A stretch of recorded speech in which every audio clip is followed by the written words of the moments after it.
In early 1962, the helicopters sent to Vietnam by President Kennedy flew their first combat missions against the NLF. In Operation Chopper, the aircraft flown by U.S. Army pilots ferried 1,000 South Vietnamese soldiers to sweep an NLF stronghold near Saigon.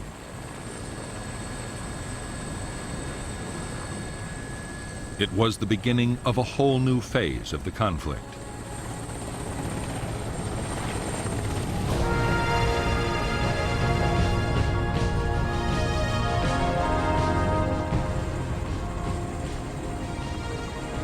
From the start, the American helicopters had a dramatic effect on the fighting. Government troops could take the guerrillas by surprise or cut off their line of retreat after a battle. Often they panicked and were killed as they tried to escape. In the first months of 1962, the South Vietnamese army won a string of victories, badly shaking the NLF's morale.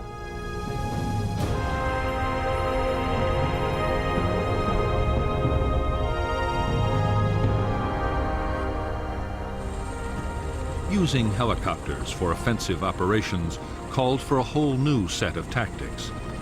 It was a complex business in which helicopter forces and ground units had to be strictly coordinated. But the aim was simple. The enemy had to be found, fixed in position, and then defeated. Government troops called it spear and net. Later, it would become known as search and destroy.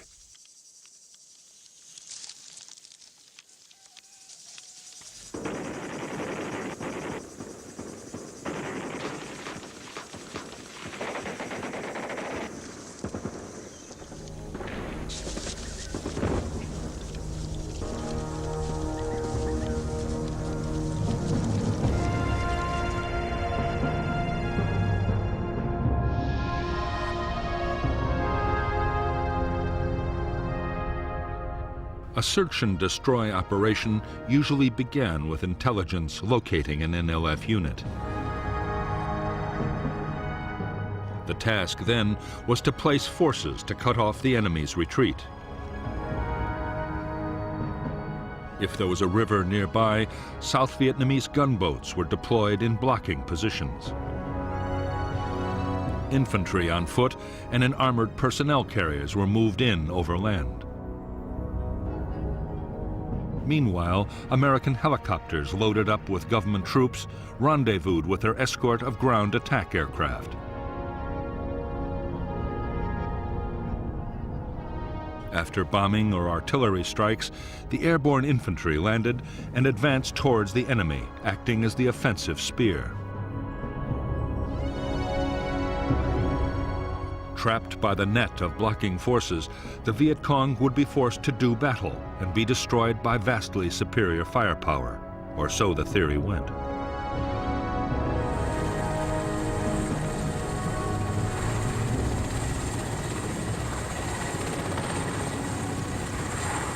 The instant success of helicopter operations seemed to prove that the approach favored by the Americans was the right one. What U.S. advisors wanted now was more and bigger offensive operations.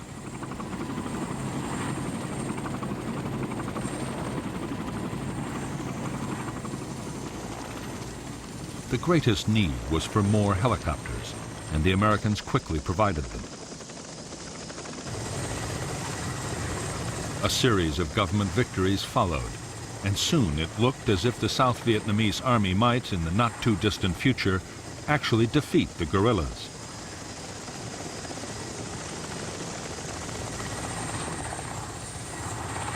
In July 1962, General Paul D. Harkins, head of the U.S. Military Assistance Command in Saigon, reported to Washington that tremendous progress was being made in South Vietnam.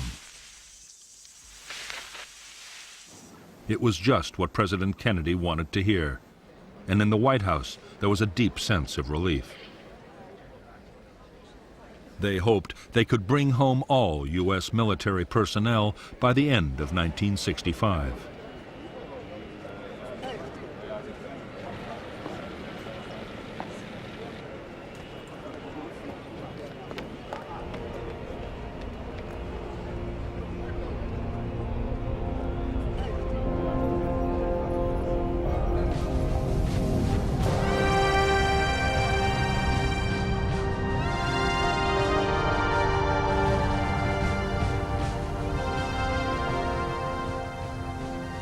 To Ho Chi Minh and the leaders of North Vietnam, the big increase in American military support for the South was deeply troubling. Did the U.S. mean to put in combat troops? Or perhaps even invade the North itself?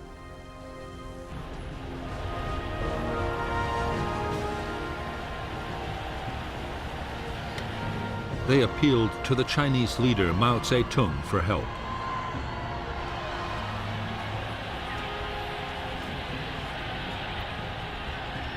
Mao was anxious to be seen as the champion of liberation movements around the world. He was also determined to counter the American strategy in Vietnam. In the summer of 1962, the Chinese leader promised Ho Chi Minh substantial support for the guerrilla war against the Southern government. Right away, North Vietnam would get 90,000 extra rifles for the Viet Cong.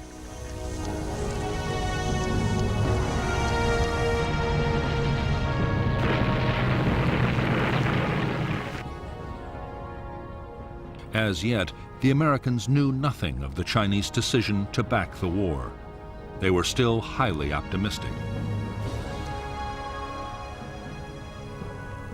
Although the NLF were not being beaten on the battlefield and had managed to hit over 2,500 hamlets in 1962 alone, pacification programs designed to increase government control over the countryside promised real progress in the villages.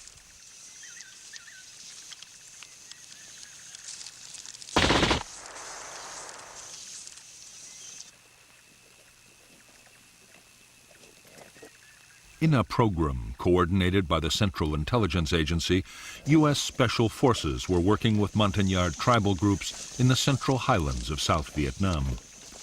They fortified villages and trained local volunteers to fight the Viet Cong in their own areas. The tactics involved setting ambushes, heavy night patrolling, and above all, responding fast to guerrilla incidents.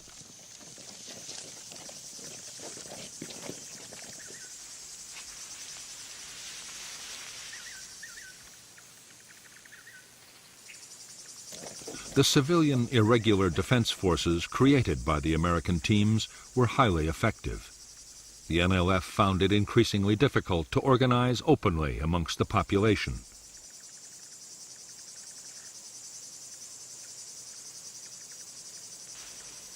At its peak, the program would encompass thousands of villages and hundreds of thousands of people.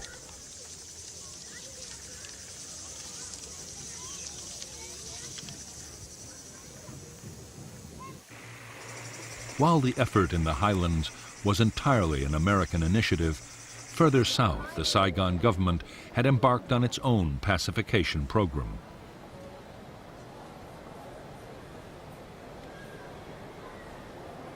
Backed by the CIA, called the Strategic Hamlets Program, the idea was to create 11,000 settlements which could defend themselves from the Viet Cong and bring government authority into the countryside. The campaign was a disaster from the start.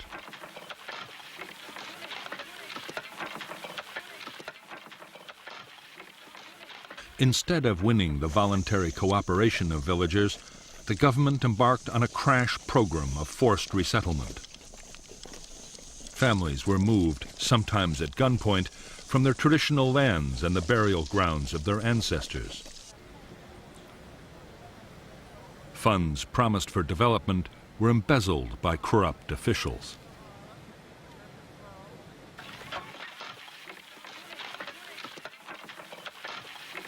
Soon, the strategic hamlets came to be seen by their inhabitants as little better than prisons. The result was a massive upsurge in support for the NLF, who vowed to destroy the strategic hamlets by every means possible.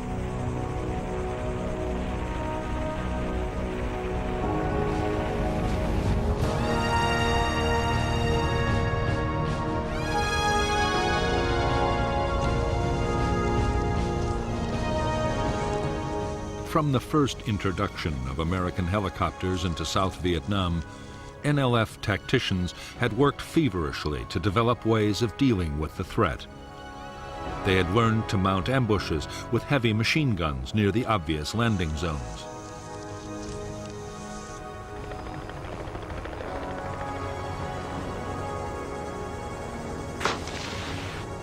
They also practiced breaking up their larger units at high speed and melting into the forests or swamps at the first sign of an enemy sweep.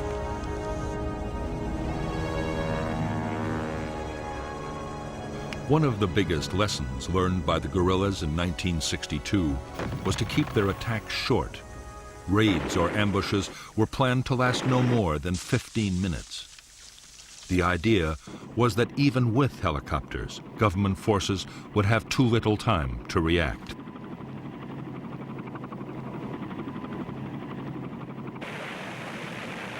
Slowly, by using their new tactics, the Viet Cong had recovered their confidence. So much so that by the start of 1963, they were able to inflict a shattering defeat on a South Vietnamese Army air mobile operation.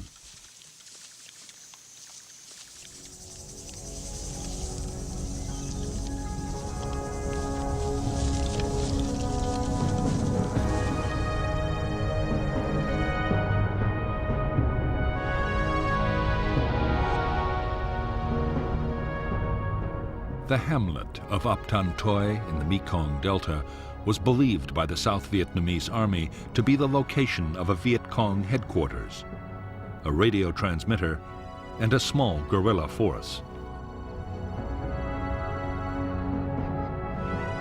The Army's 7th Division, with American advice, decided to attack. What they didn't know is that they were walking into a trap. The South Vietnamese Army were lured in so the NLF could for the first time test their effectiveness against militia and airborne units. The operation was launched on January 2nd, 1963.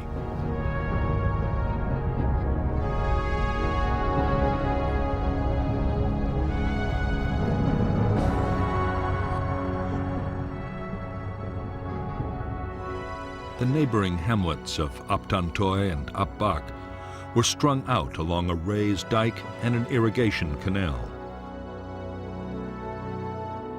In the tree line was deployed the whole Viet Cong 514th Battalion, reinforced by local guerrillas, altogether nearly 350 men.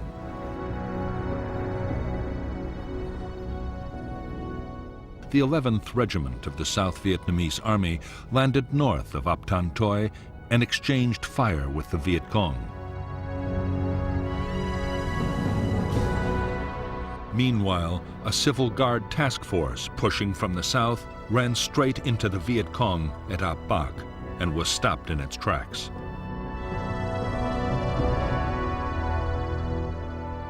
Air and artillery strikes were directed at both hamlets, but the Viet Cong were well dug in.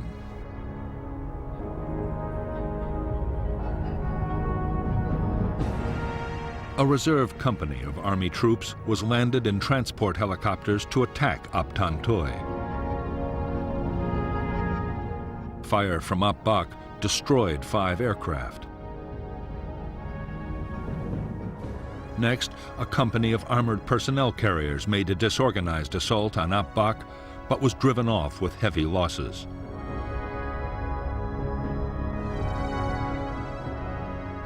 Airborne reinforcements were dropped in the wrong place by the Army commander.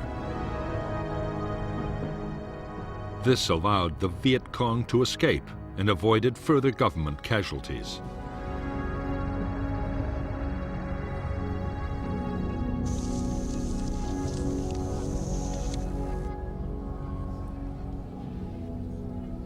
For the Viet Cong, the Battle of Ap Bac was a stunning victory.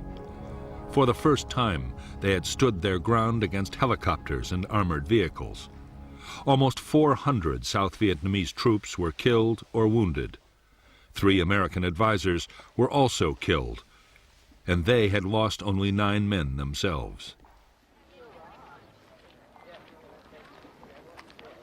As the news swept through the hamlets and villages of Vietnam, Viet Cong morale and recruitment soared.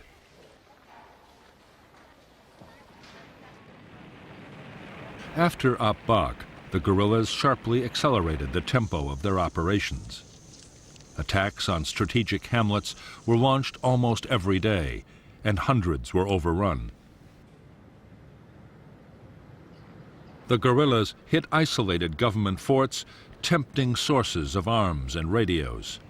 Usually, they set ambushes for any army troops that might be sent to the rescue.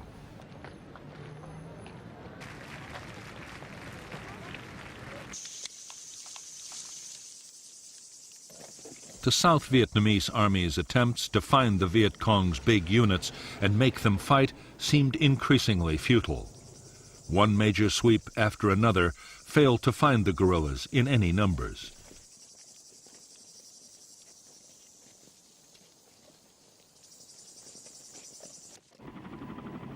By now, many American advisors in South Vietnam, colonels and captains at the sharp end of the battle, had begun to ask questions about U.S. military doctrine.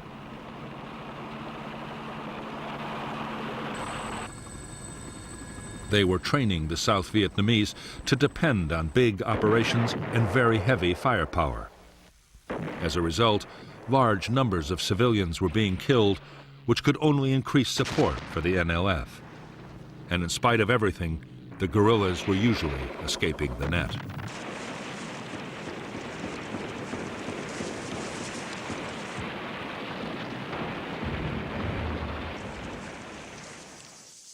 What the advisors wanted were tactics more like those the Special Forces had adopted in the Central Highlands: small unit patrolling, ambushes, and night operations, all the time working closely with local people.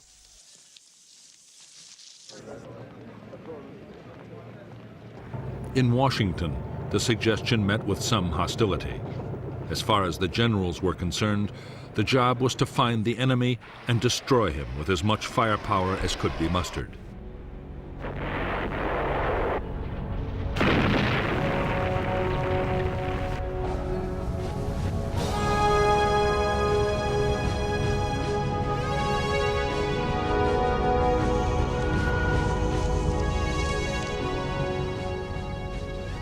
For years, President Diem had filled the ranks of South Vietnam's government officials with fellow Catholics, enraging the majority Buddhist population. From the beginning of May 1963, there were widespread protests. Diem reacted violently. The army raided temples. Monks, nuns, and priests were arrested, and demonstrators were shot in the streets by police.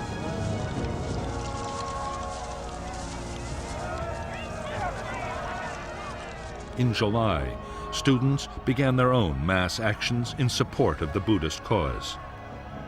By the fall of 1963, South Vietnam was sliding into political chaos. As sheer mismanagement looked set to destroy the country, Army generals directed by the CIA hatched a plan to overthrow the president. American officials, exasperated at Diem's failures, signaled that Washington would not oppose a coup. The plotters made their move on November 1st, 1963, attacking the presidential palace with armor and aircraft. The generals had promised that President Diem would be allowed a safe flight into exile. However, the day after the coup, Diem was brutally murdered along with his brother Nhu by unidentified assassins. 3 weeks later, on November 22, 1963, in the United States, President Kennedy was himself assassinated.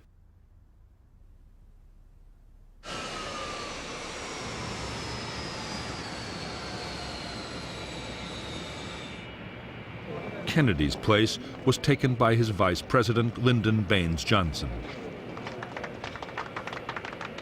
Johnson had always been wary of America's involvement with Vietnam.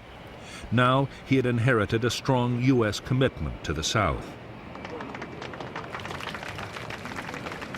Whatever his private doubts, it was a commitment he was determined to honor.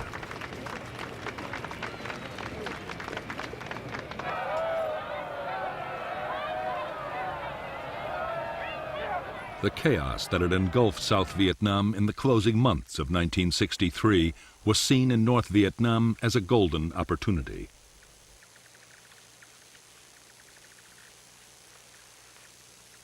Ho Chi Minh and most of his fellow leaders saw the chance of a quick victory if the war was stepped up fast.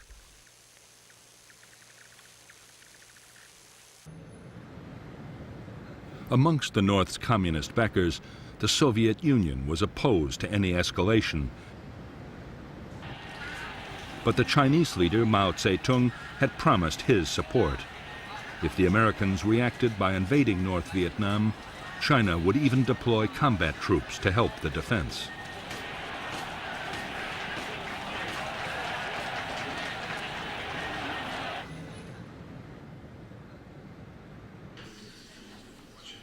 In December 1963 in Hanoi, the Central Committee of the Communist Party approved measures to intensify the war in South Vietnam.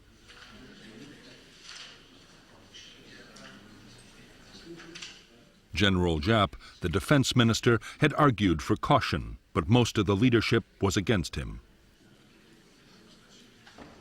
The order was given to speed up the flow of men and weapons to the NLF in the south.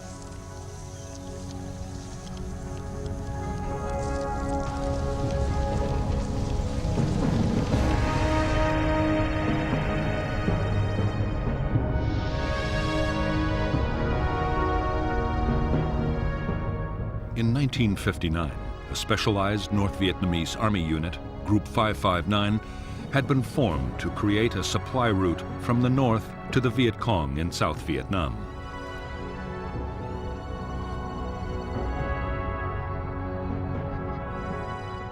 Jungle trails inside the south had proved too vulnerable to government army sweeps, and so, helped by their allies, the Pathet Lao guerrillas in Laos, and with the tacit approval of Prince Sihanouk of Cambodia, Group 559 had taken over the border areas just outside South Vietnam.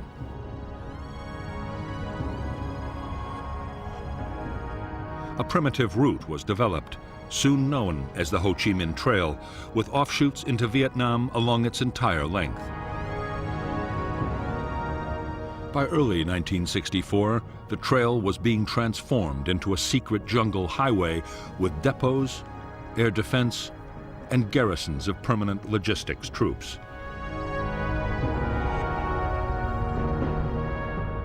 Meanwhile, another unit, Group 579, controlled the infiltration of men and weapons into South Vietnam by sea.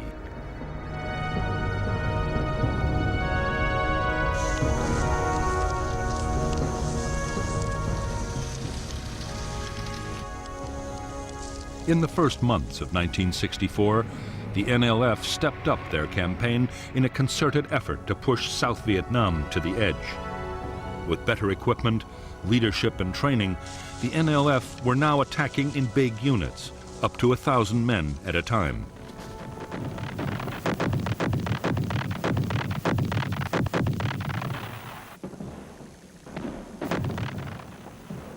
As the guerrillas sensed victory and piled on the pressure, on January 30th, there was yet another military coup in Saigon. The U.S. Defense Secretary, Robert McNamara, was dispatched to Vietnam to boost the authority of the new leader, General Nguyen Thanh. Yet few American officials imagined Thanh could soon win popular support or rally the demoralized South Vietnamese army.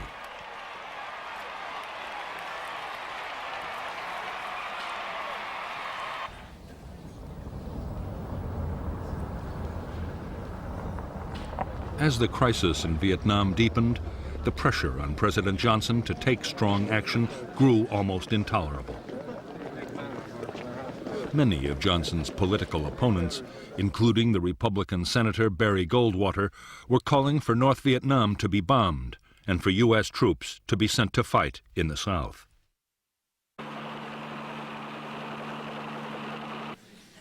The Joint Chiefs of Staff were also insisting that decisive military action would have to be taken to pressure Hanoi.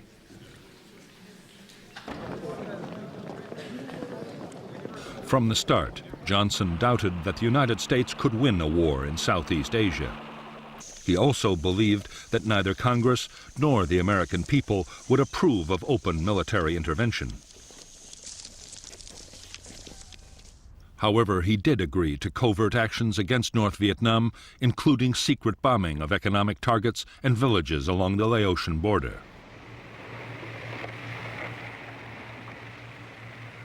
With support from American warships, the South Vietnamese Navy began a series of commando raids on North Vietnamese coastal installations.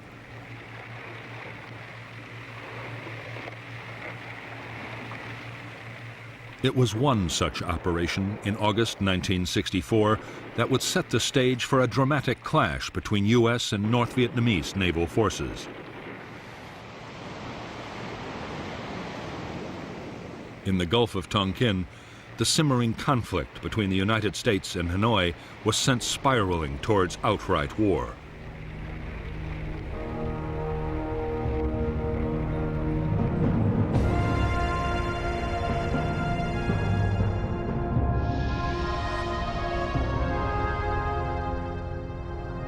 On the night of 30th July 1964, South Vietnamese commandos attacked two small North Vietnamese islands in the Gulf of Tonkin.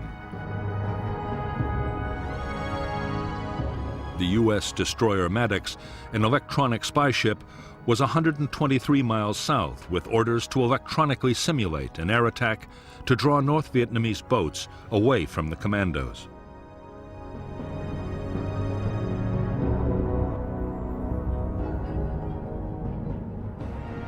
On August 2nd, 3 North Vietnamese torpedo boats approached the Maddox at high speed, mistaking it for a South Vietnamese escort vessel.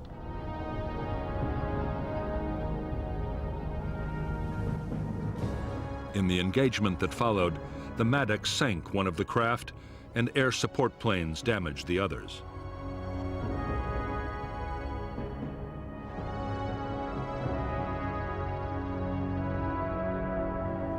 Maddox continued operations, reinforced by a second destroyer, the USS Turner Joy. 2 nights later, still gathering intelligence and in bad weather conditions, the captain of the Maddox reported that he thought they had been fired on and were about to be attacked. As he later reported, no attack took place.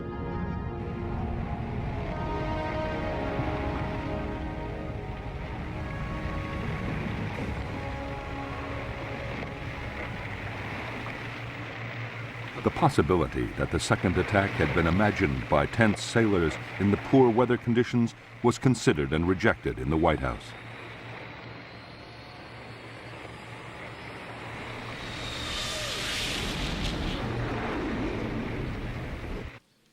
Six hours after the supposed attack, a retaliation against North Vietnam was ordered by President Johnson. American jets bombed 2 naval bases. A major oil facility was also destroyed. 2 U.S. aircraft were lost in the raids.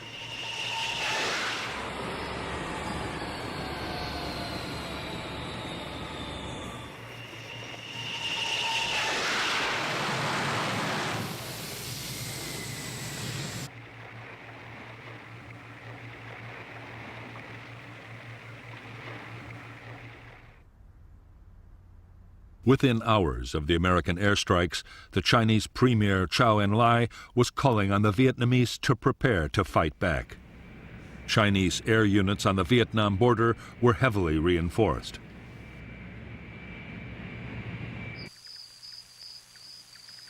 Frantic efforts were made to improve North Vietnam's anti-aircraft defenses.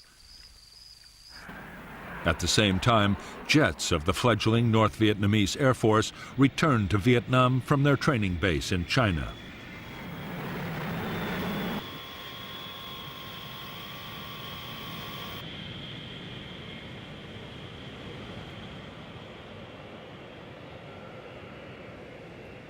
The same day that North Vietnamese fighters began operations from their new home airfield, an historic step was taken in Washington.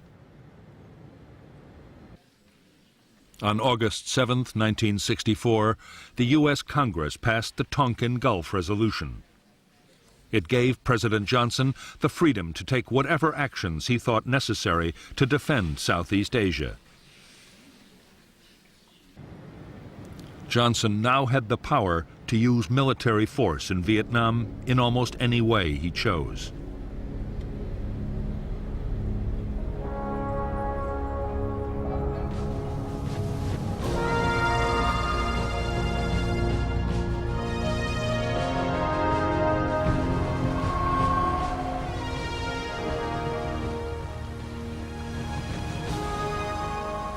In North Vietnam, there was a growing fear that the United States meant to deploy troops in the south and perhaps even invade the north itself.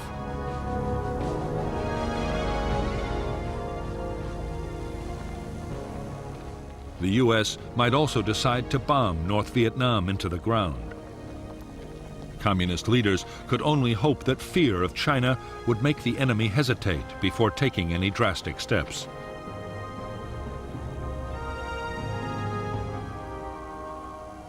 Meanwhile, a bold stroke might win the war in the South before the Americans could intervene.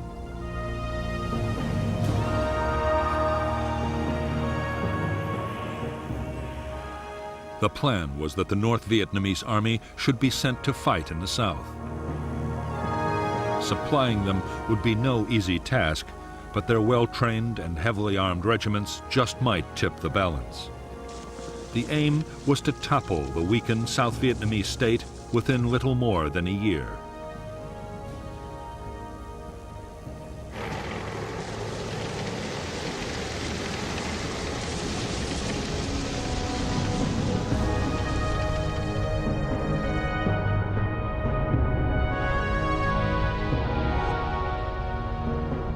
The first North Vietnamese army units to be raised and trained for combat in the South were the 32nd and the 33rd Regiments of the 325th Division based at Dong Hoi.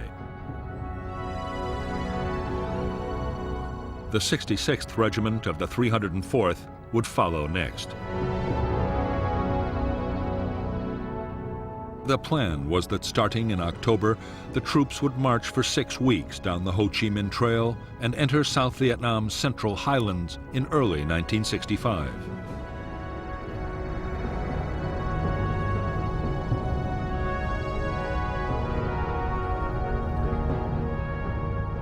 The first step would be to seize territory in the border area.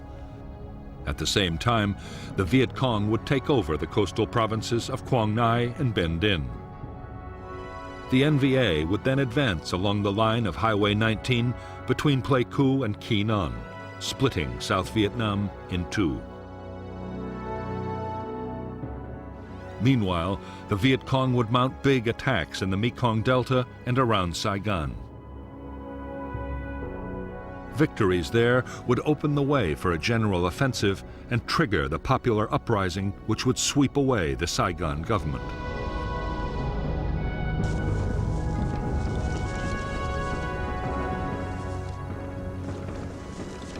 While the North Vietnamese army prepared its divisions for infiltration into the South, the NLF stepped up their campaign. One of their main aims now was to deter the United States from getting more deeply involved in the war. With the U.S. presidential election coming up, reminding Americans that intervention had a price just might pay dividends.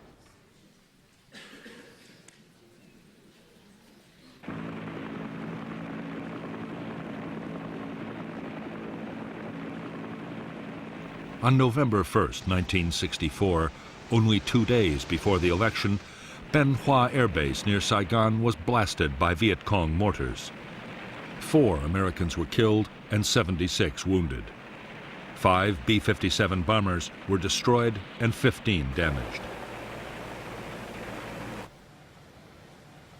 Although the attack seemed a blatant provocation, President Johnson was determined not to react in a way that might endanger his election chances. His restraint seemed to have paid off handsomely when, on November 3, 1964, he resoundingly defeated his rival, Barry Goldwater.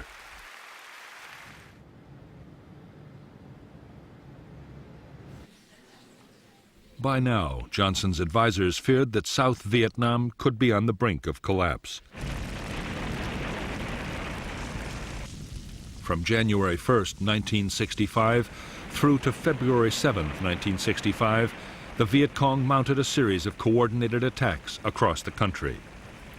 They took and held the village of Binh Gia, only 40 miles from Saigon, severely mauling government army units sent to the rescue.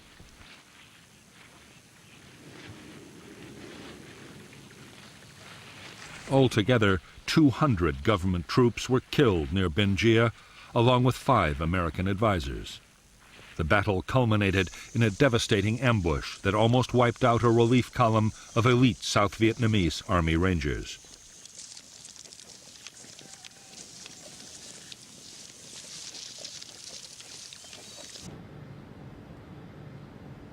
In Washington, the pressure to do something to save South Vietnam was now intense. Although Johnson doubted that bombing North Vietnam could dissuade it from supporting the Viet Cong guerrillas, he agreed to let military planners prepare a major campaign. Meanwhile, a series of strikes would be launched as reprisals if there was any major attack by the Viet Cong.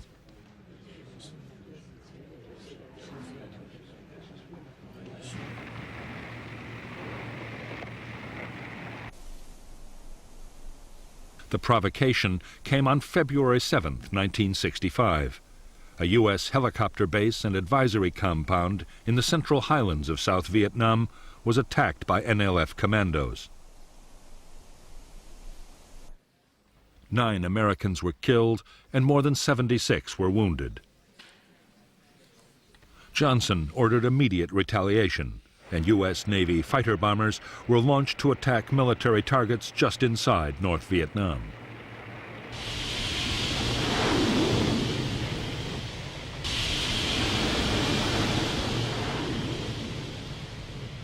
Only 3 days after the U.S. raids, there was another attack by the Viet Cong on Americans. This time, it was a bomb in a hotel at Qui Non, which killed 23 U.S. servicemen. More retaliation strikes were launched, and on February 13, 1965, President Johnson authorized a bigger campaign, codenamed Operation Rolling Thunder.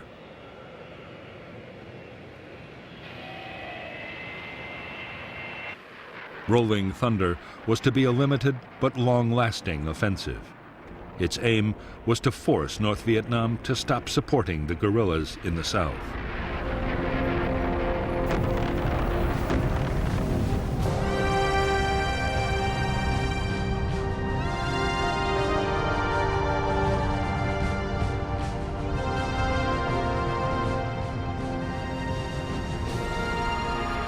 As Operation Rolling Thunder got underway, the chief of the U.S. Military Assistance Command in Saigon, General William C. Westmoreland, grew increasingly worried about the security of bases involved in the campaign.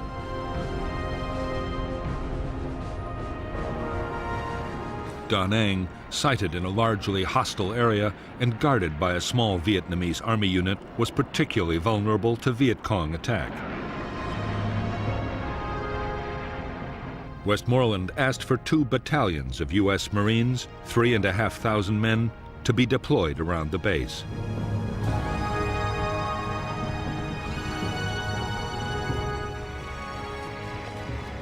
On March 8, 1965, a battalion of the 9th Marine Expeditionary Brigade went ashore at Da Nang.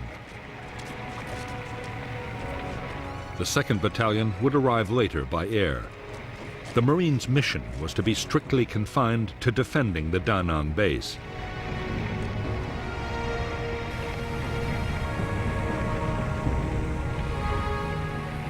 However, even as the troops were landing, General Harold K. Johnson, the Army Chief of Staff, was already in Saigon to talk about much bigger deployments.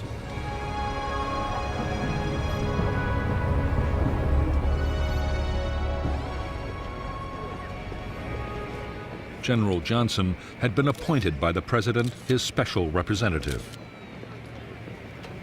His mission was to prompt General Westmoreland and U.S. Ambassador Maxwell Taylor to say what troops they needed to win the war.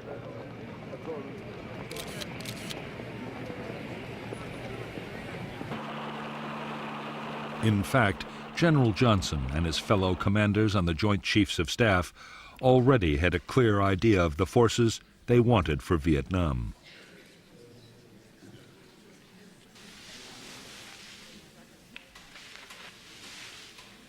The Joint Chiefs' wish was for 3 divisions, around 70,000 men.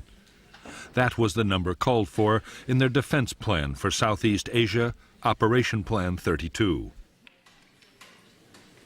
The plan had been designed to meet an invasion of South Vietnam from the north or China, something that no one now expected to happen.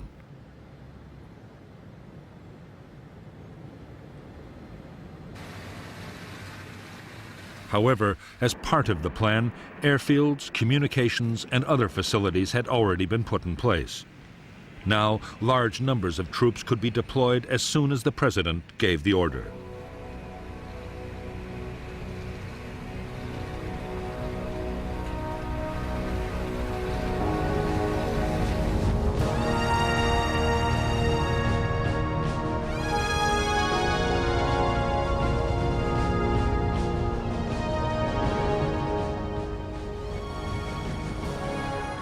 It was American public opinion that most worried President Johnson. He was determined to move slowly on sending more men to Vietnam. He agreed to another 3,000 Marines and 20,000 logistics and support troops to prepare for further deployments. But for the moment, that was as far as he would go.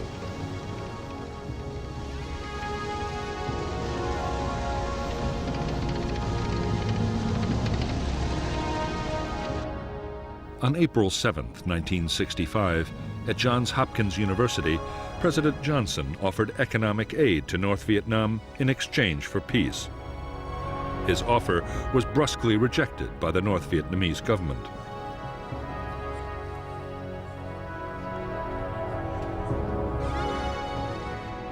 Two weeks later, Johnson agreed to raise U.S. combat strength in Vietnam to more than 60,000 troops. Allied forces from Korea and Australia would be added as a sign of international support.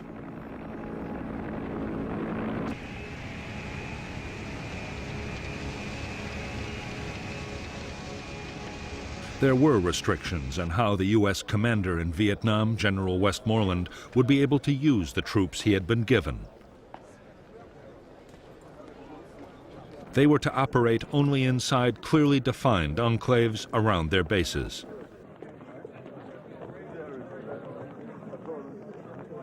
To Westmoreland's dismay, all operations were to be strictly defensive.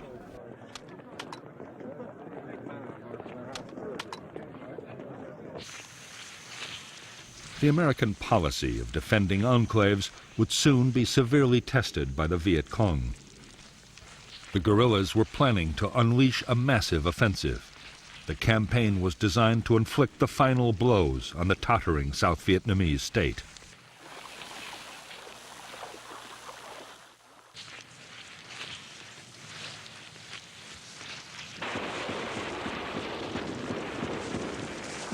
The storm broke on May 11th with a full-scale assault by 2,500 Viet Cong troops on Song Bay, a provincial capital. After fierce battles in and around the town, the Viet Cong withdrew, but only after holding Song Bay for nearly 2 days.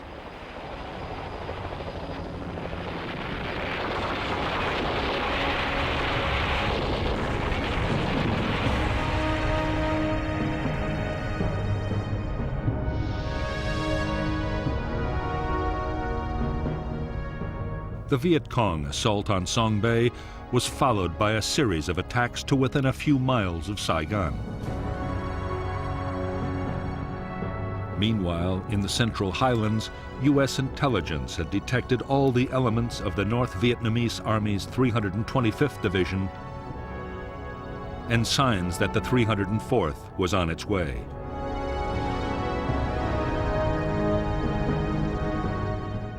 There was intense Viet Cong activity in all the central provinces, with a big Viet Cong victory near Ba Jia. On June 10, 1965, at Dong Xoa, a South Vietnamese Army district headquarters and U.S. Special Forces camp was overrun by a full regiment. It was abandoned only after frantic American air attacks.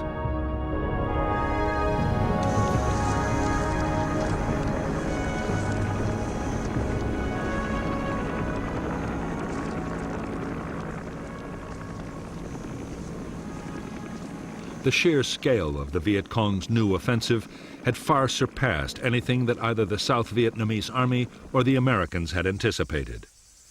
The government's best and most mobile battalions had been shattered.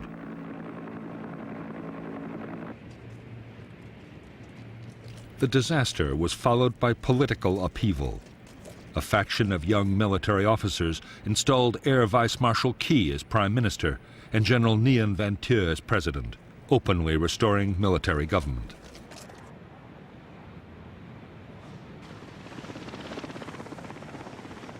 After the Viet Cong's May offensive, it was plain to the Americans that enemy numbers were much higher than they had thought. That meant far more U.S. troops would be needed to hold the line.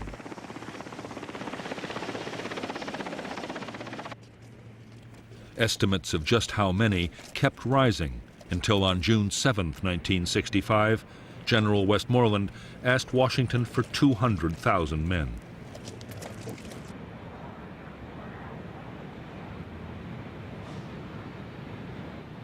While Westmoreland was waiting for the president's decision, he was given new powers to use the troops he already had more aggressively.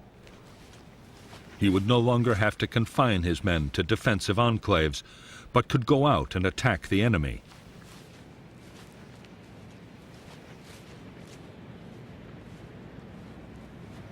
On June 27, 1965, General Westmoreland launched the first purely offensive operation by American ground forces in Vietnam. It was a sweep into NLF territory just northwest of Saigon.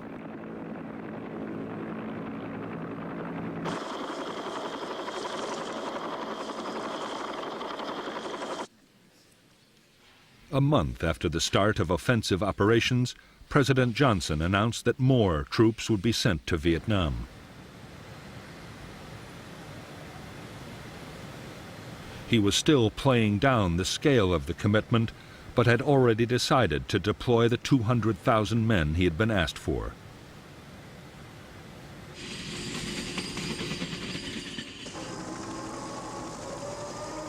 The following day, the first troops of the big buildup arrived in Vietnam. The men were a battalion of the 101st Airborne Division. By this time, there was no longer any doubt about just what their mission would be. They were to find the Viet Cong's main force military units and destroy them on the battlefield.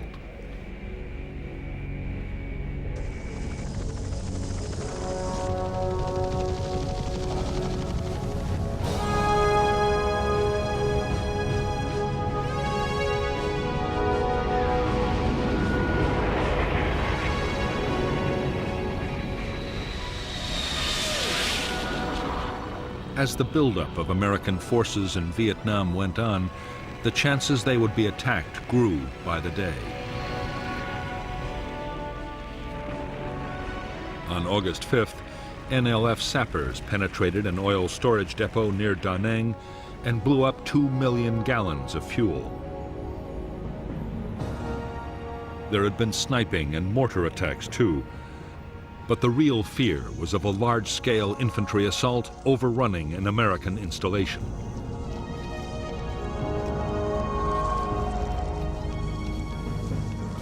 What the Americans needed was accurate and timely intelligence about what the enemy intended to do.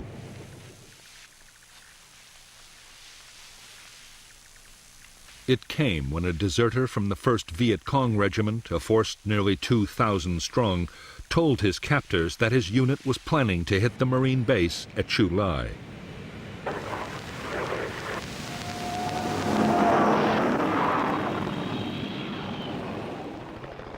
The Marines quickly planned a full-scale operation to trap the Viet Cong regiment in its assembly area. The operation was planned in the strictest secrecy. Codenamed Operation Starlight, and deploying 4,000 troops, it would be the first American regimental-sized battle since the war in Korea.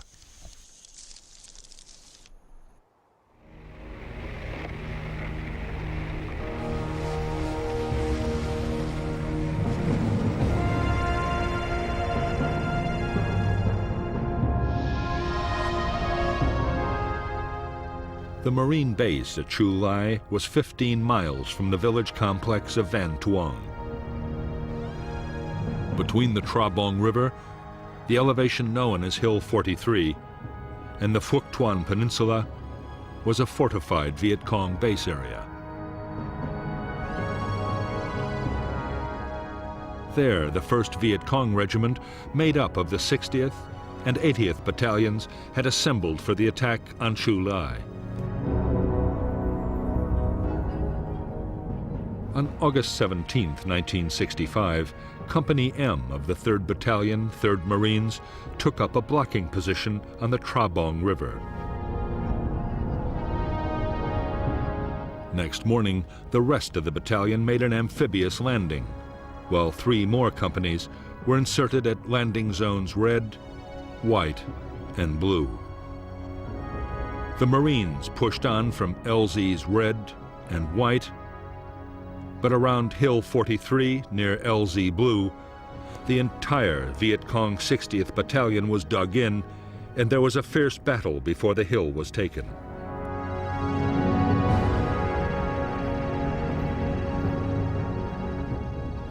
There was also heavy Viet Cong resistance near the hamlet the Americans called Ah Chuang Tu. But after reinforcement, the Marines succeeded in squeezing the Viet Cong from 3 sides, trapping them with their backs to the sea.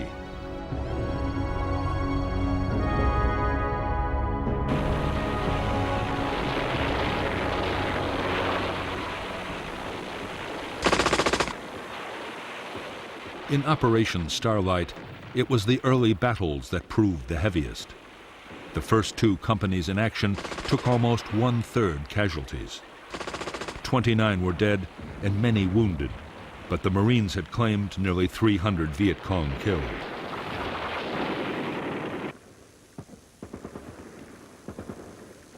The next 5 days involved only small-scale actions. As the Marines advanced, the Viet Cong, numbed by the shattering naval, artillery, and air bombardments, fought delaying actions as they tried to disengage.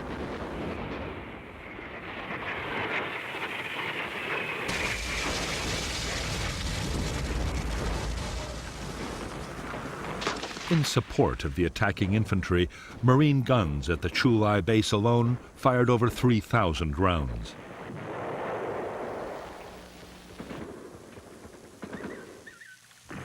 The ships fired another 1,500. Marine air support was so effective that at times aircraft were dropping their bombs within 200 feet of their own troops.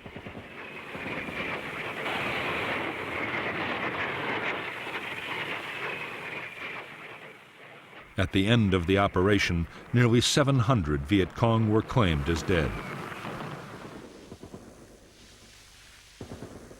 The Marines had lost 45 dead and more than 200 wounded in the battle.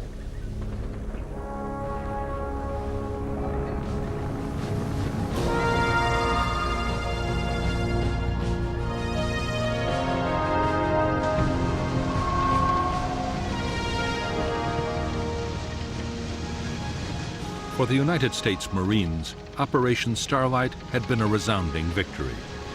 In the first major battle of the war, the guerrillas had been defeated on their own territory and by inexperienced troops.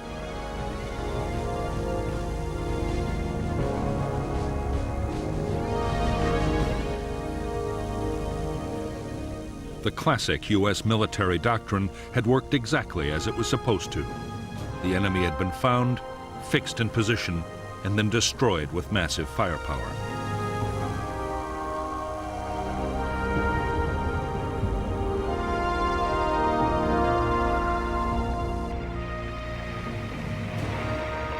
the Marines moved fast to take advantage of their victory in Operation Starlight. They launched a series of attacks against NLF concentrations along the coast.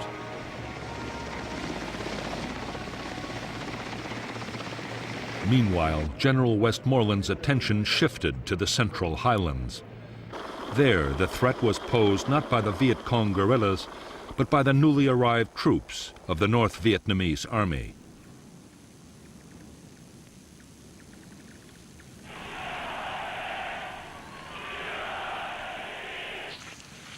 It was against these professional and highly trained regiments that the Americans would fight their next major battle.